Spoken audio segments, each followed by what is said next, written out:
Bueno, pues buenas tardes, Javier, y muchísimas gracias por estar en España y ojalá, ya de entrada lo digo, tus ideas inspiren de verdad a la sociedad y a la política española. Eso de entrada. Pero precisamente, ¿cuáles son tus ideas? ¿Qué es el liberalismo libertario? A ver, voy a hacer una pequeña intro sobre las características del libro, y además agradezco a La Razón, a Deusto, por este espacio y sobre todo por tener el honor de estar con Juan Ramón aquí, que para mí es un placer enorme. El libro es un libro, es mi tercer libro con Planeta, digamos, con lo cual, y este es el primero de la serie, digamos, que es El Camino del Libertario, que es del 22, El fin de la inflación es del 23, y del 24 está en este momento Capitalismo, Socialismo y la trampa neoclásica. Este libro cuenta básicamente los elementos con los que yo llegué a ser diputado nacional. Es decir, cómo fue ese camino. Lo cuento porque es relevante a los hechos de lo que estás planteando.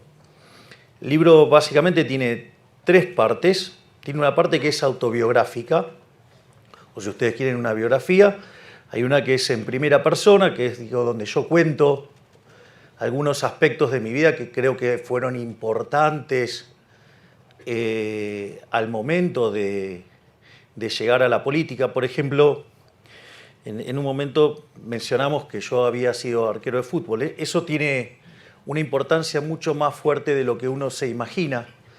Ustedes piensen que en el fútbol, en el soccer, ya del vamos, el arquero, se viste distinto que el resto de los jugadores.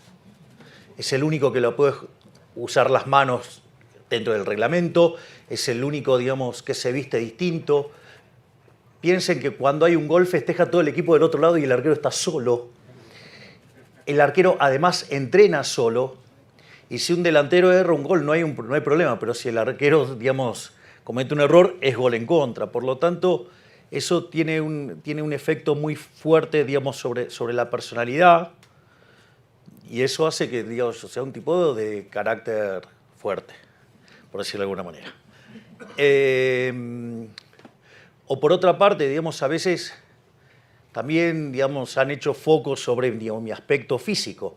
Bueno, cuando dejé de jugar al fútbol y me dedicaba a estudiar de manera intensa, en medio de, como consecuencia de la hiperinflación de 1989, que la inflación mayorista ese año llegó a cerca del 5.000%. Yo recuerdo que estaba en primer año en la facultad y estudiaba que cuando los precios suben, la cantidad demandada baja. En ese momento había unas chicas que pasaban con tiqueadoras. Es más, en ese momento después se puso el código de barras. Estamos hablando en el año 89, soy un señor grande, ¿no? Tengo 53 años.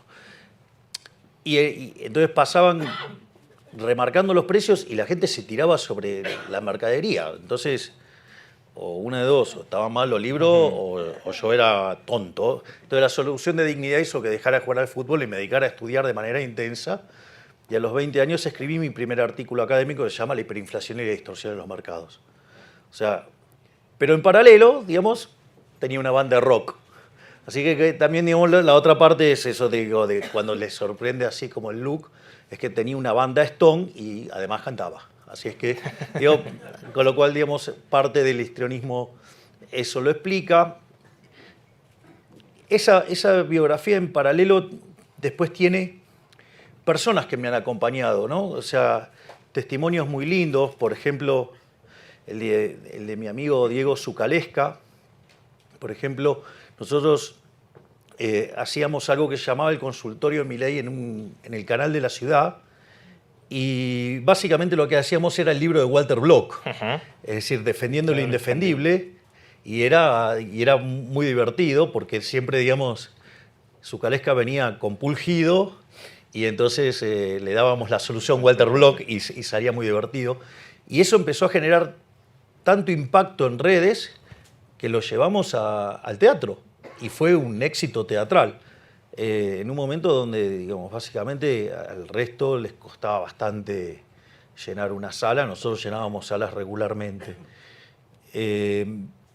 O, por ejemplo, hay un testimonio hermoso, por ejemplo, de Santiago Oría, que es nuestro cineasta, que plantea toda la épica como una cuestión así de superhéroe, o está el testimonio de mi hermana, o el de mi mejor amigo. O sea, son testimonios o digamos, el del presidente del Partido Libertario, y contar todas las aberraciones, porque digo, ustedes, hoy digamos se ve el output final, pero nosotros, cuando arrancamos esta carrera, en la Ciudad Autónoma de Buenos Aires, básicamente el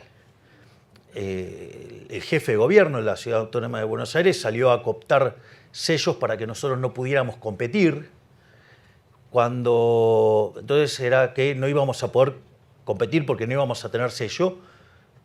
Logramos tener sello, digamos, a pesar de un montón de cosas bastante ásperas que nos pasaron en el medio.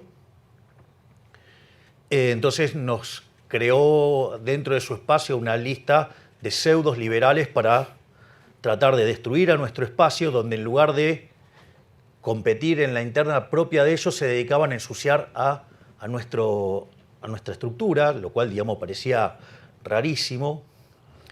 Un método bastante sucio también de tratar de cooptar personas cercanas a uno para que le clave un puñal en la espalda. Era un método de hacer política bastante violento. Después dijeron que no íbamos a poder pasar las PASO, que era un mínimo de 2% de los votos. Después dijeron que íbamos a perder contra el voto en blanco. Después dijeron que la izquierda nos iba a llenar de goles. Y terminamos sacando el 17% de los votos. Conseguimos dos bancas de diputado nacional, 5 de legisladores porteños.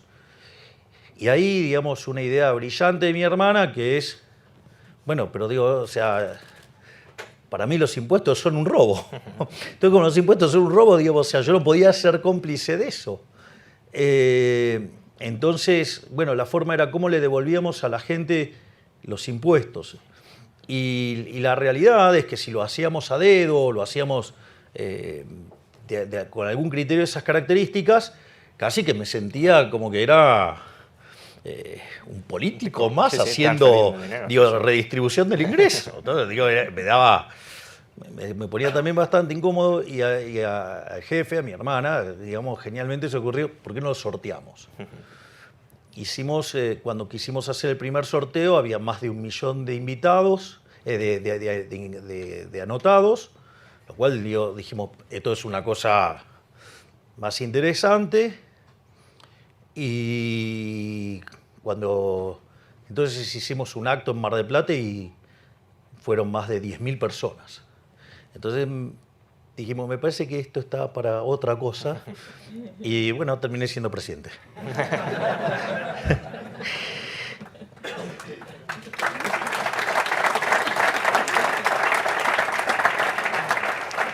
Después, el libro tiene una parte que es sobre cuáles temas de la teoría económica que yo llevaba a los distintos debates y programas de televisión y demás, con los que me hice muy popular.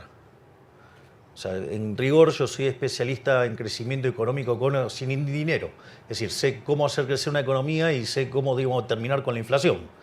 Entonces, digo, en esos temas, justamente, un país que lleva de ser el país más rico del mundo, hoy es 140, un país que recibía gente de todo el mundo, que hoy tiene más de 50% de pobres, más de 10% de indigentes. Es decir, en el país que produce alimentos para 400 millones de seres humanos, con una presión fiscal del 70% en el sector que produce alimentos. Es decir, que el maldito Estado se lleva el alimento de 280 millones de seres humanos, hay 5 millones de argentinos que no le alcanza para comer.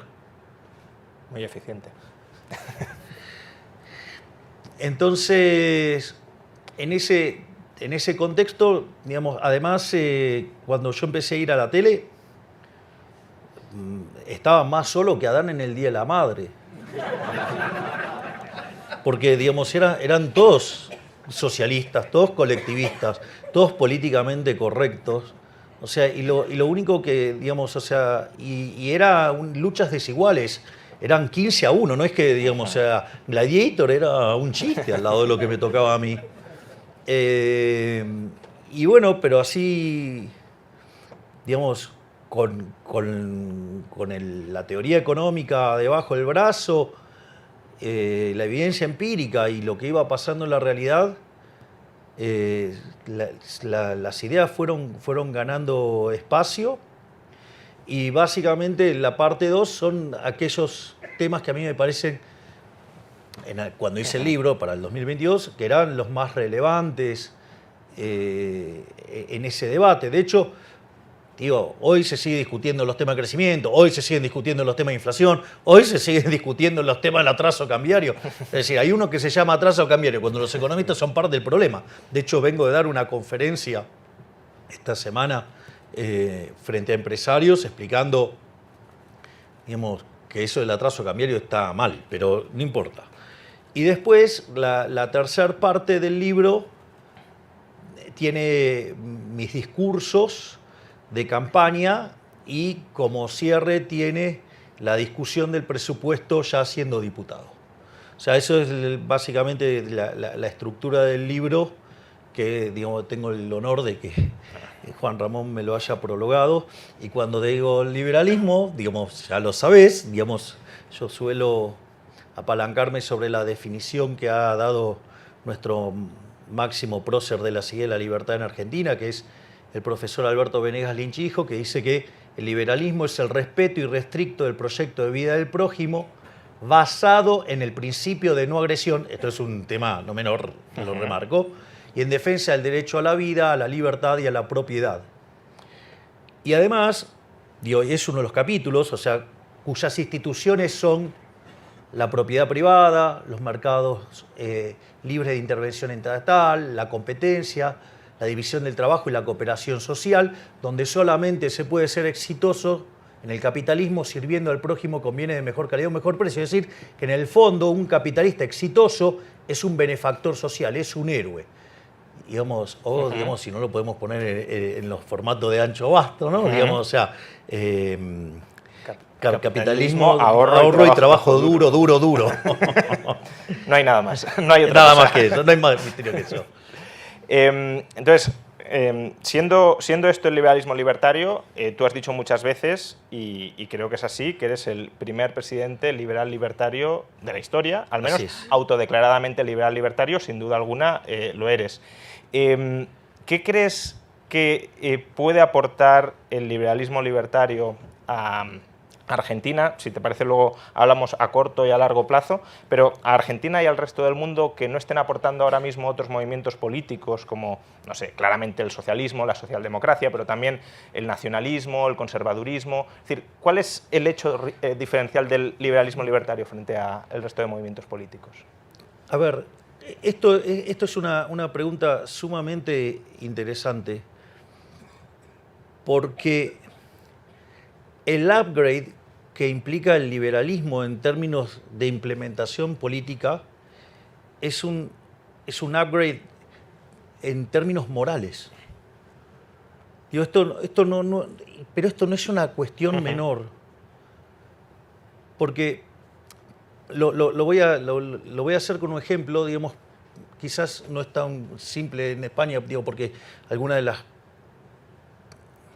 los padecimientos que tenemos nosotros no están, pero, por ejemplo, el control de capitales, ¿no? Es decir, el hecho de que uno no pueda decidir qué moneda comprar, en qué moneda quedarse. Bueno, eso por ejemplo, es una salvajada, digo, y es profundamente inmoral.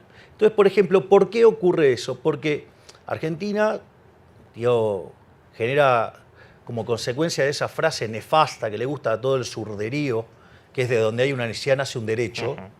El problema es que las necesidades son infinitas, el derecho alguien lo tiene que pagar. Digo, recuerden esto, los derechos alguien los tiene que pagar.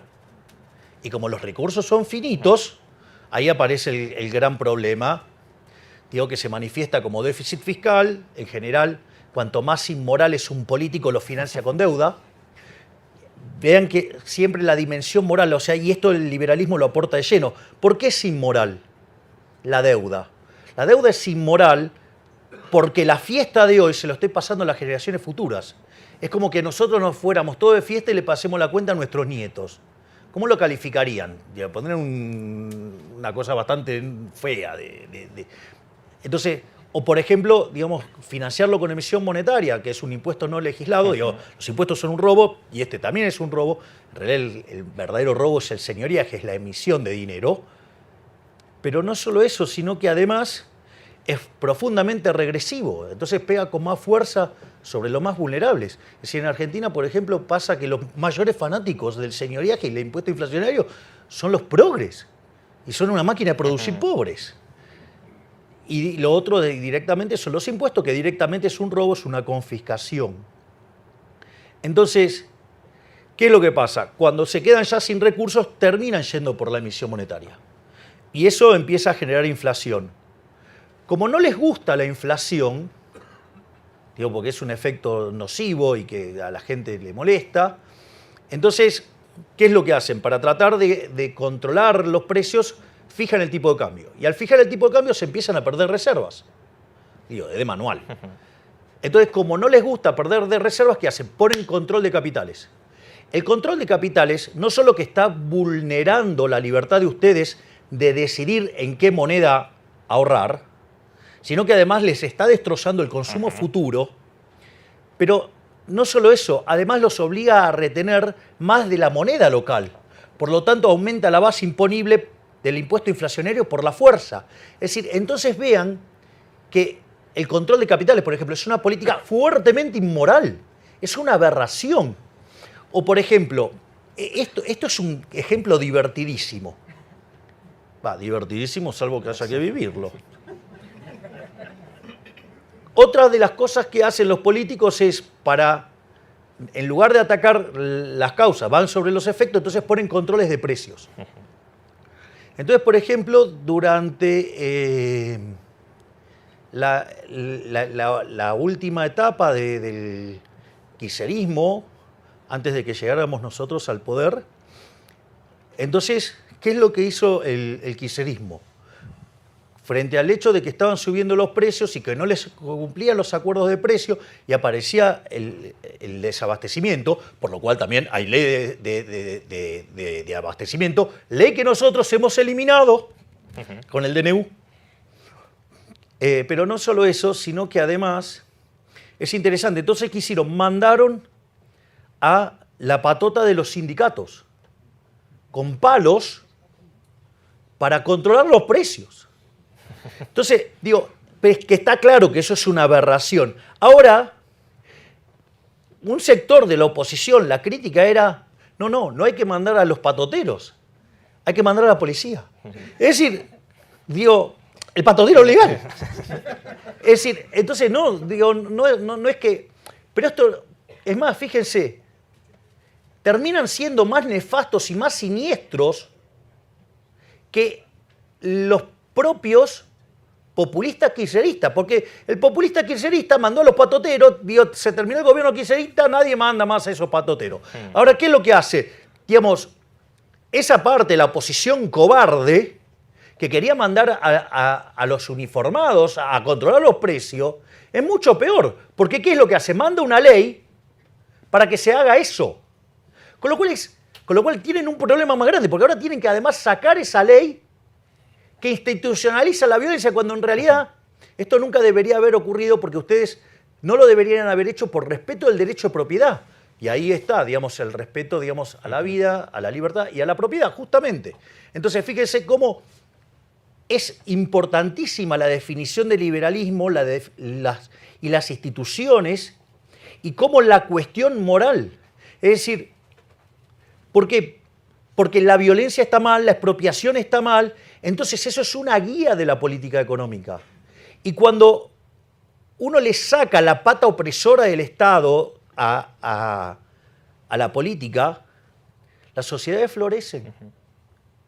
Entonces, nosotros venimos de una decadencia de más de 100 años. O sea, a nosotros nos pasó literalmente como un sapo. Usted quiere cocinar un sapo, ¿cómo hace? Lo va a tirar en el agua caliente, salta el sapo. Entonces, ¿qué hicieron? Lo metieron en agua fría y después le pusieron las hornallas. Bueno, lo cocinaron. Lo cocinaron tanto Y se fueron tanto de mambo que terminamos habiendo un presidente liberal libertario, lo cual, digamos, no es normal en condiciones normales de presión y temperatura. Pero lo más interesante de esto, bueno, de hecho yo siempre dije que mi caso era un canto al error tipo 2. O sea, el error tipo 1 es cuando usted hace todo bien y le sale mal. El error tipo 2 hizo todo mal y le salió bien. O sea, a ver, soy economista. La verdad que los economistas no son personas muy queridas. Digo, además, por el tipo de especialización que tengo, digo, uso mucha matemática y todas esas cosas, con lo cual el segmento es más chiquitito. Además, siendo especialista en crecimiento económico en un país enfermo de keynesianismo, menos. Y además, liberal en un país de zurdos. Era imposible. O sea, bueno, hicieron las cosas tan mal que acá estamos y estamos domando con mucho éxito la inflación. Nos dejaron plantada una hiperinflación, para que tengan una idea. Cuando nosotros llegamos, la inflación estaba corriendo al ritmo del 1% diario, es decir, al 3.700 anual. En la segunda semana de diciembre ya estaba al 7.500. La inflación mayorista del mes de diciembre estaba en 54%, que anualizado da 17.000. Y bueno, hoy, digamos, se va a estar conociendo también los datos de inflación mayorista con un derrumbe verdaderamente fenomenal que muestra de la tarea enorme que estamos haciendo. Recibimos el país con...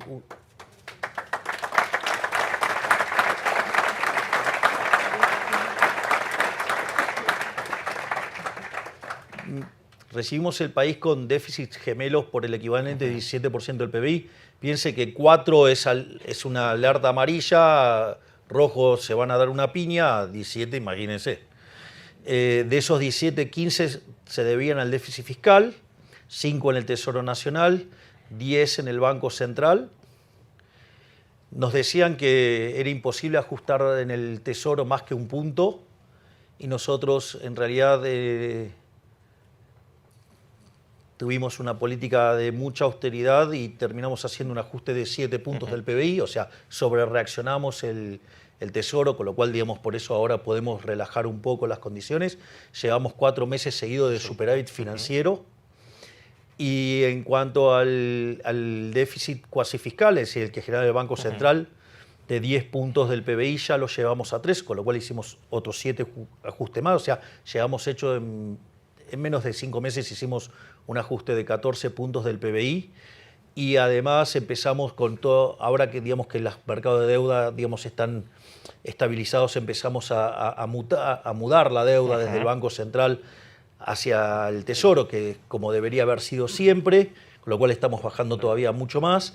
Y bueno, y estamos logrando encaminar digamos, el tema de la inflación, digamos, vía una política fiscal muy dura, vía un saneamiento del Banco Central y el sinceramiento del mercado de cambios, el cual, digamos, más tarde o más temprano vamos a terminar abriendo el mercado y al mismo tiempo lo que se empieza a ver es que la economía tocó un piso entre el mes de marzo y abril, con lo cual ya hay indicadores que muestran que la economía está recuperando.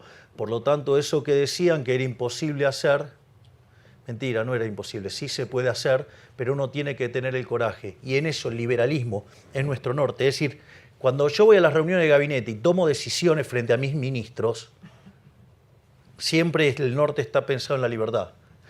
Aviso, no es un camino, digamos, rectilíneo uniforme.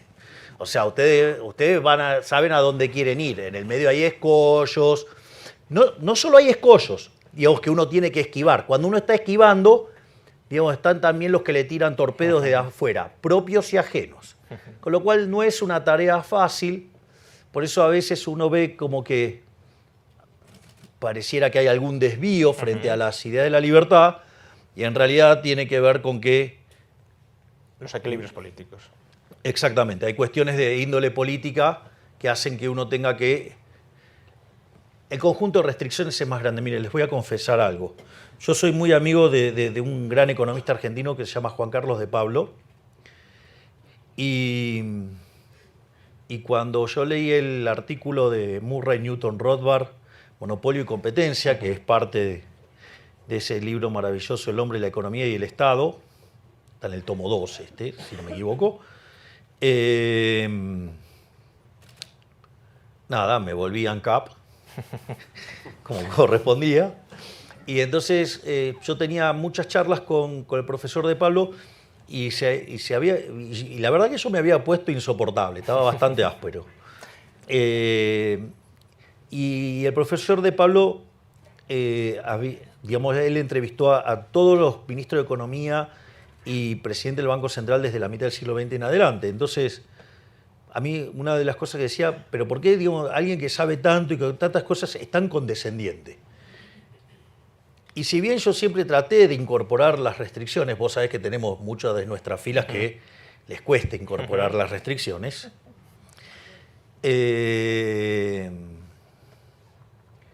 siempre lo traté de hacer, nunca creí que eran tantas. Con lo cual el otro día, cuando nosotros con el profesor de Pablo nos juntamos los domingos a ver ópera, y cuando estábamos cenando yo le hice mi autocrítica y que pedía disculpas por esos momentos en los cuales no entendía bien de qué se trataba, porque la verdad que la cantidad de restricciones que uno enfrenta son mucho más grandes de lo pensado, y además, como se dice en ajedrez, digamos, aun cuando a uno le toca las blancas, las negras también juegan, es decir, con lo cual, digamos, el equilibrio político, ustedes no crean que a los políticos les interesa que ustedes estén mejor, no, eso es mentira. Lo único que les interesa es estar bien ellos en general, y no sé, y en 25º orden le debe importar lo que le pasa al país.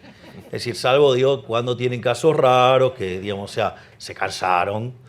Pero, digo, de vuelta, hay que llegar a situaciones muy límites como la que llegamos nosotros, y en esa carambola aparecimos. Y la buena de esto es que se nos prendieron los reflectores en todos lados y estamos incomodando a los rojitos por todo el mundo.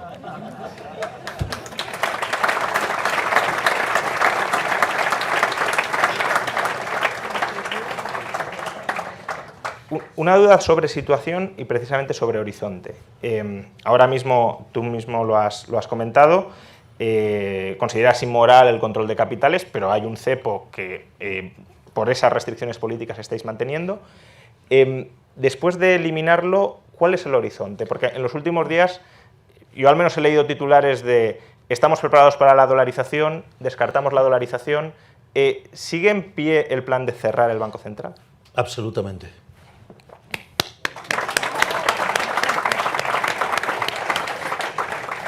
El punto es el siguiente. Nosotros, digo, para más o menos tener la idea de la herencia que recibimos en el Banco Central. El Banco Central, por cada peso de base monetaria, había más de 3 de pasivos remunerados, que era lo que generaba este tremendo déficit cuasi fiscal de 10 puntos del PBI. Al mismo tiempo había deuda con importadores, la famosa CIRA, que eran más de 50.000 millones de dólares. Las reservas netas del Banco Central eran negativas en 12.000 millones de dólares. Había control de capitales y la brecha era del 200%, o sea, era una relación 3-1, el paralelo respecto al oficial.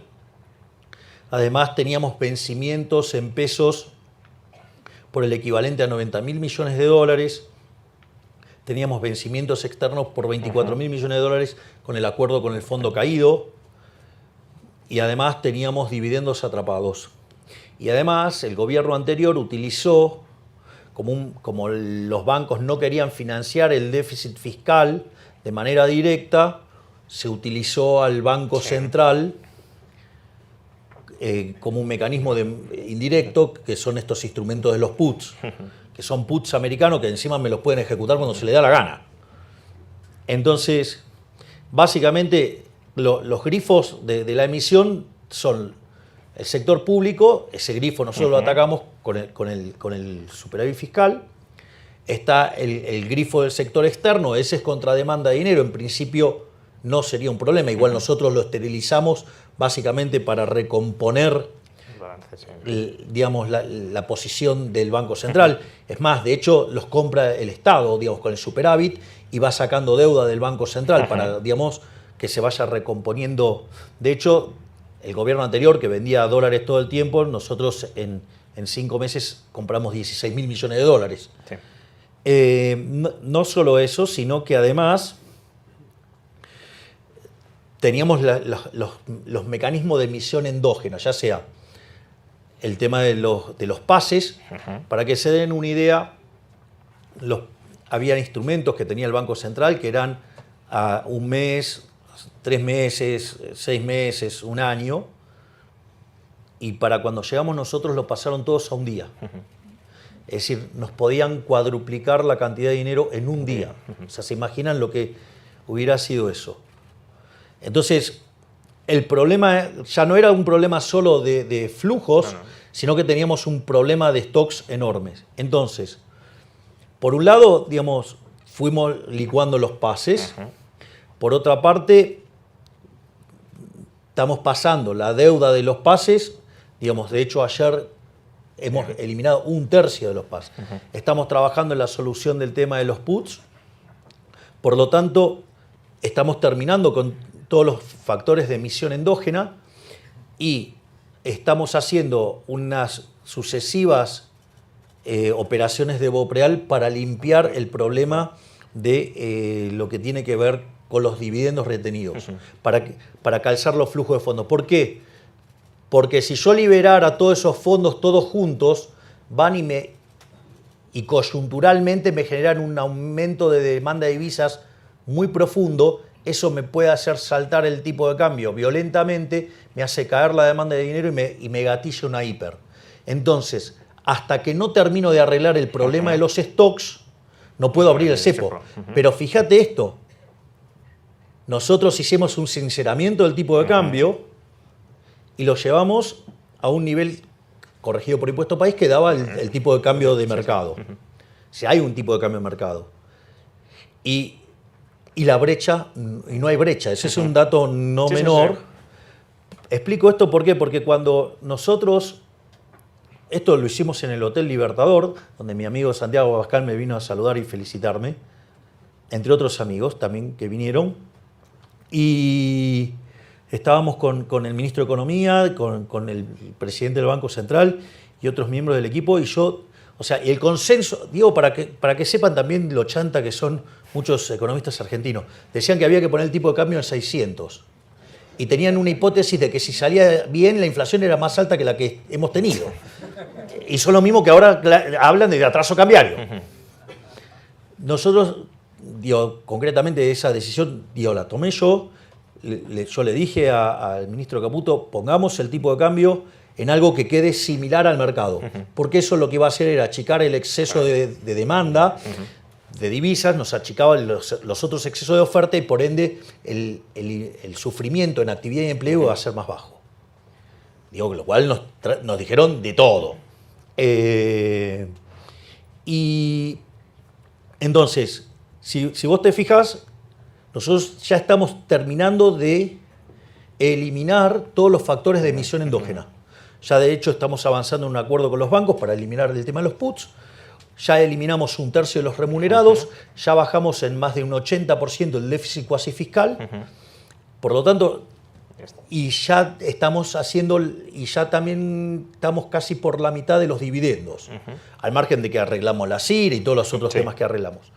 Por lo tanto, cuando nosotros terminamos de sanear el Banco Central, digamos, lo que vamos a hacer es liberar el cepo. ¿Por qué? Porque esto es importante, no va a haber emisión por fisco, no va a haber emisión por sector financiero y no va a haber emisión por sector externo, con lo cual el tipo de cambio va a ser libre. Y esta es la parte interesante de cara al futuro que vos me estás preguntando. Nosotros vamos a mandar una ley donde esté prohibido emitir dinero, o sea que la emisión monetaria sea un delito, en el cual va a ir preso el presidente del Banco Central, el directorio, el presidente de la Nación,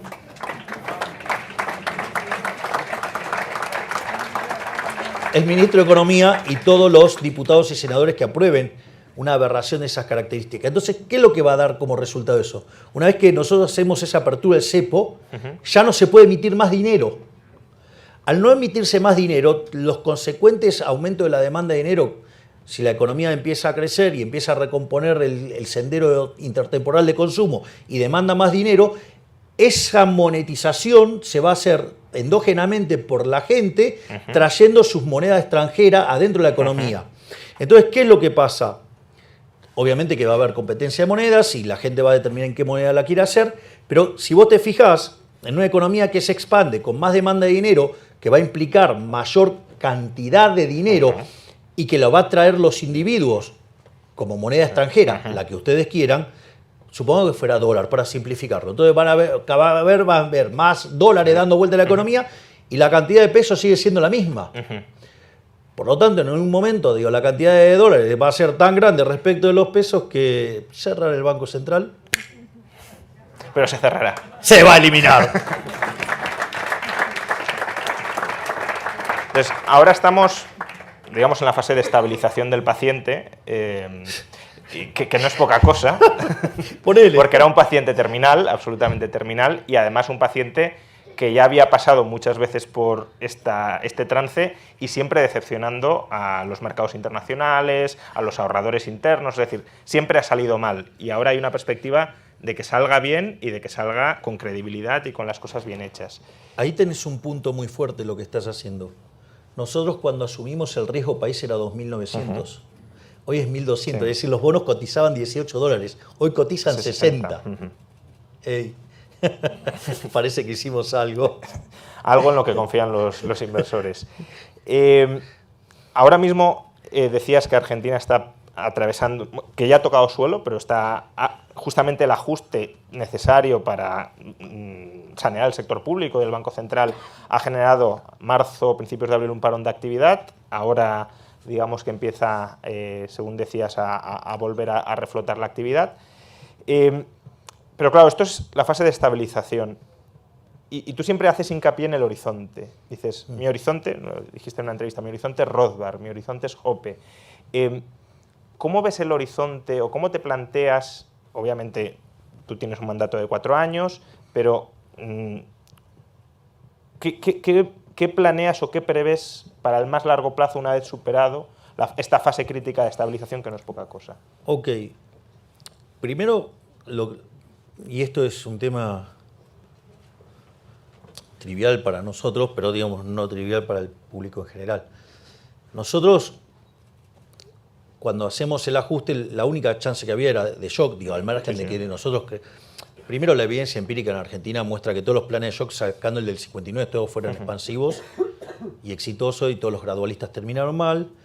Pero además, para hacer gradualismo hay que tener financiamiento. Digo, tampoco lo teníamos. Así que tampoco, digamos, o sea, yo soy enamorado del shock, pero tampoco había otra alternativa. Así que tampoco, digamos, no me voy a hacer el agrandado ahí porque tampoco tenía otra. Así que estaba bailando con la que quería. Digo, bueno, el orden espontáneo me jugó a favor. Gracias, papá, Adam Smith. Saliendo de eso, entonces, ¿qué pasa? Ese aumento del ahorro en un país con credibilidad cero, reputación horrible, era obvio que ese aumento del ahorro no iba a tener contrapartida de inversión y consecuentemente eso generó un derrumbe en el mercado de bienes y es la recesión, digamos, que uno empieza, que son los números del primer trimestre de la economía argentina. Digo, eso era cantado. De hecho, yo el día que asumo, a la gente le digo, no hay plata, va a doler, digamos, vamos a hacer esto. Digo, cosa que nadie creía que lo iba a hacer. Lo dije en campaña, lo dije el día que asumí y después lo hicimos. Y no solo eso, sino que el punto es, como muy bien decís, Juan Ramón, es que, digamos, tocamos piso, porque hay un montón de indicadores adelantados que muestran que tocamos piso. Entonces, ¿cómo va a venir la recuperación ahora y cómo esto después se enlaza con el largo plazo? En lo que tiene que ver con el corto plazo, digo, vos tuviste la contracción de demanda, digamos, entonces tiene que ver con la recuperación de la demanda. La recuperación de la demanda se está viendo, por ejemplo, en la recuperación de los salarios reales, digo, con los salarios ganándoles a la inflación, con los salarios ganándole fuerte a lo que tiene que ver con alimentos y bebidas y productos que tienen que ver con el hogar, con las jubilaciones ganándole a la inflación, porque como ajustan por inflación rezagada y la inflación a la baja, por lo tanto está también mejorando eso. Entonces, Eso es un componente, digamos, que va a recomponer. Después otro componente que empieza a recomponer es el tema de la inversión. Aun cuando no hiciéramos reformas estructurales, el saqueo del populismo, o sea, 20 años de populismo consumiendo el capital, eso lo que hizo es que al destrozar el capital, la productividad marginal del capital es muy alta. Es decir, los retornos reales, si ustedes lo quieren ver en términos de inversores, la TIR del flujo de fondo de la firma, sí, que es la que tienen que mapear contra el WACC, es enorme.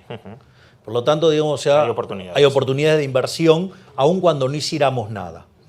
Y después hay otro elemento más, que es un impulsor de crecimiento hacia adelante, es que si nosotros hicimos un ajuste de 15 puntos del PBI, esos recursos que se llevaba el fisco para financiar a los parásitos, ahora va camino a financiar al sector privado. De hecho, de estar discutiendo la posibilidad de una hiperinflación en el mes de diciembre, hoy hablamos de créditos hipotecarios a 30 años.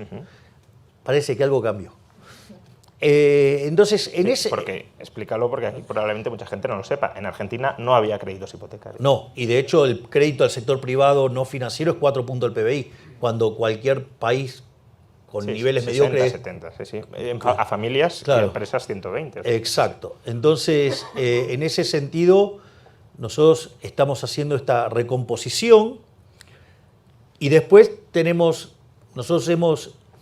Para que se den una idea, la reforma más grande de la historia argentina la hizo Menem, y esa reforma, esa ley era 1/5 de lo que es nuestra ley bases. Es decir, nuestra ley base es 5 veces más grande, y además, no solo eso, sino que el DNU son 300 y pico. Nosotros mandamos cerca de 1000 reformas estructurales, así de la nada. En 2 semanas. En 2 semanas. Y les voy a decir algo. Van a tardar más o menos, pero van a salir. Y se vienen 3000 más.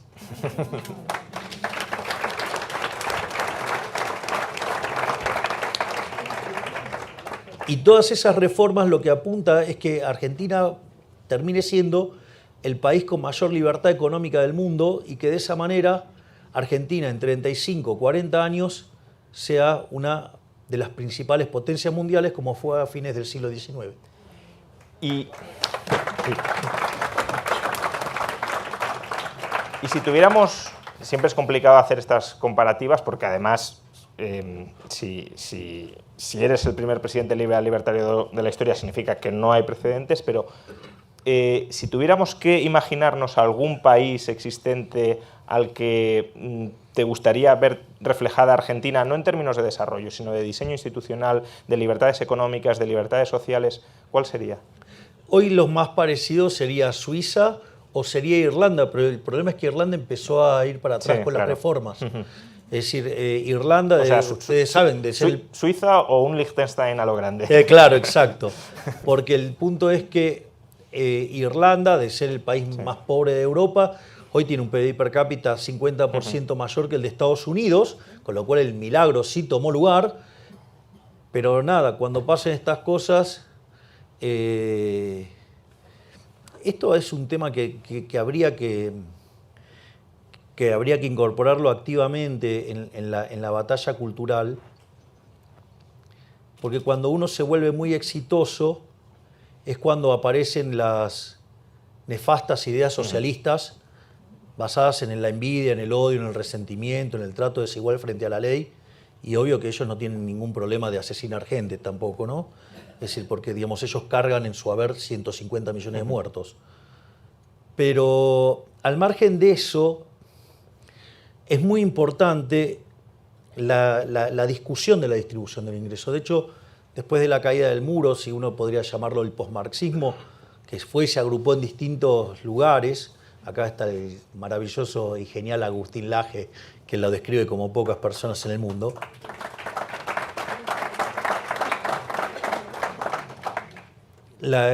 Trasladaron la idea de la lucha de clases a distintas cuestiones, y en la economía, digamos, la discusión sigue siendo de que no niegan la superioridad en el plano productivo del capitalismo, pero dicen que es injusto y que es insoportablemente injusto. Y me parece que esa es la discusión que hay que dar y hay que ir con los valores morales. Y cuando uno vea los valores morales aberrantes detrás del socialismo, digamos, o sea, se daría cuenta que es no solo como diría Huerta de Soto, un fraude intelectual, sino que es un horror en términos humanos. Y además, pero una de las cosas que el socialismo, digamos, hace muy bien ahí, y que está muy bien plasmado en un libro de Mises que se llama La mentalidad anticapitalista, es cómo recurren a las miserias humanas para implantar sus ideas. A ver, supongamos que estamos ahora todos acá en una situación de equilibrio. Viene un shock que hace que por algún motivo nosotros querramos demandar más de un bien respecto a los otros. Ese bien, digamos, naturalmente, ¿qué va a pasar? Ese bien va a subir de precio. Obviamente que aquel que logre satisfacer esa demanda le va a ir muy bien, va a ganar mucha plata. Es decir, ese tipo es un héroe. Y los socialistas logran mostrar eso como una monstruosidad de que mirá todo lo que gana y cómo se abusa de los demás, cómo está explotando a los demás. Entonces, ese mecanismo por el cual ellos meten el problema, digamos, lo que hacen es darle una justificación bonita a la envidia. Entonces, y eso genera un ataque sobre el que genera riqueza y que lo que termina haciendo, digamos, es hundir al país. Yo vengo de un lugar donde eso se hizo, se llama Argentina, así que digamos, la idea de la justicia social es eso, es una idea de resentidos, envidiosos, que además es injusta, porque implica además un trato desigual frente a la ley, porque implica violencia, porque ustedes para hacer esa política redistributiva le tienen que robar a uno para dárselo a otro. Es decir, es verdaderamente aberrante la idea de la justicia social y el correlato es que entonces aquel que tenía que invertir no termina invirtiendo y entonces estamos todos peor. En cambio, digamos, si entendiéramos que ese que está ganando plata lo está haciendo sirviendo al prójimo con bienes de mejor calidad, mejor precio, es un héroe y eso, entonces una sociedad muy dinámica y que crece mucho va a generar desigualdad. ¿Por qué? Porque cada vez que se crea un producto, cada vez que se resuelve una necesidad, ese individuo va a ganar dinero. Mire, está de testigo mi hermana.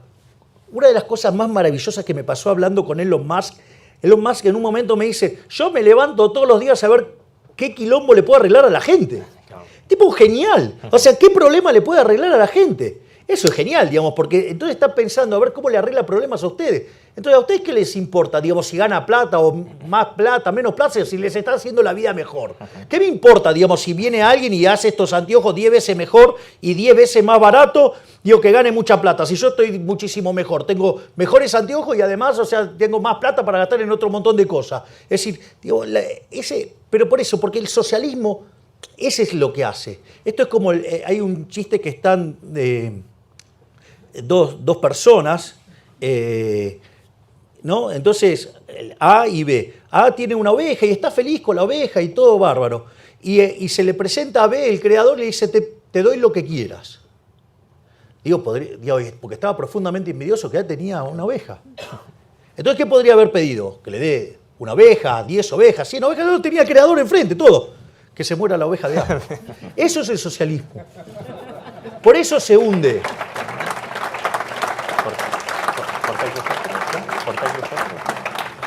Es decir, los valores morales tienen un correlato institucional y esas instituciones son lo que terminan destruyendo o no un país. Entonces, me parece que esa es la pelea que hay que dar. Digo, donde, por ejemplo, lo que hace Juan Ramón es maravilloso, porque además, en el caso de Juan Ramón, no solo se queda en la academia, sino que además mete los dedos en la coyuntura, que es un barro Nolin. Imagínense lo que es el barro, digo, en la política. Digo, tengo barro por todos lados, pero bueno, nada. Digo, pero creo que me limpié bastante bien antes de venir. Y para terminar, Javier, que ya se va haciendo tarde, has venido a participar en un evento de Vox este domingo. Sí. ¿Cómo te gustaría, de alguna manera, inspirar no a Vox ya, sino a lo que se llaman las nuevas derechas europeas? Porque esas nuevas derechas son una amalgama de ideas muy diversas. Hay algunas que son proteccionistas, otras que tiran más hacia el libre mercado. ¿Cómo te ves tú encajando ahí? Yo voy a hacer varias referencias. La primera es, uno tiene que ser una persona que tenga gratitud y ser agradecido. Cuando yo era un ser despreciable que nadie me quería, digamos, el único que me abrazó fue Santiago Abascal.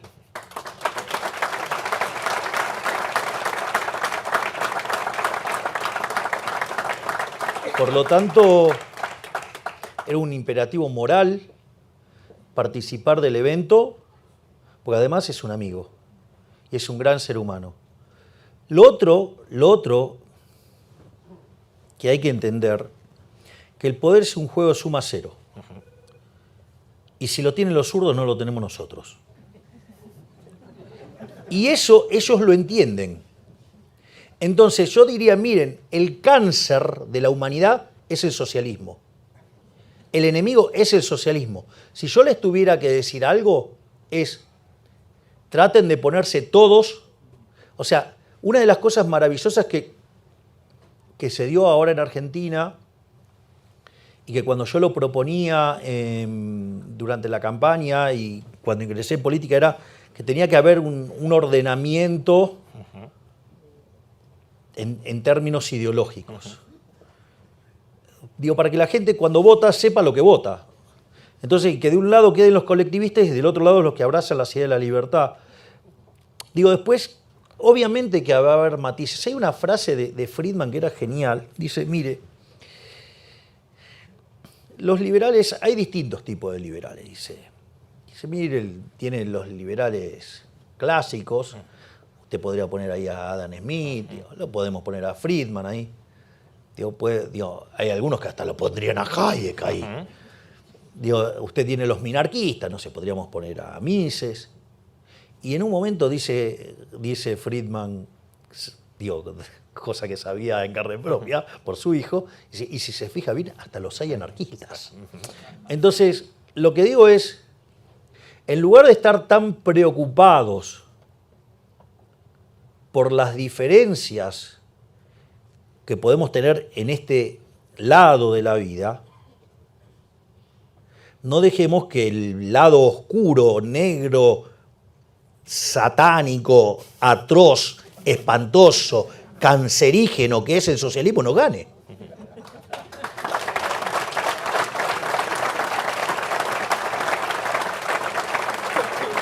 Hasta aquí, Javier.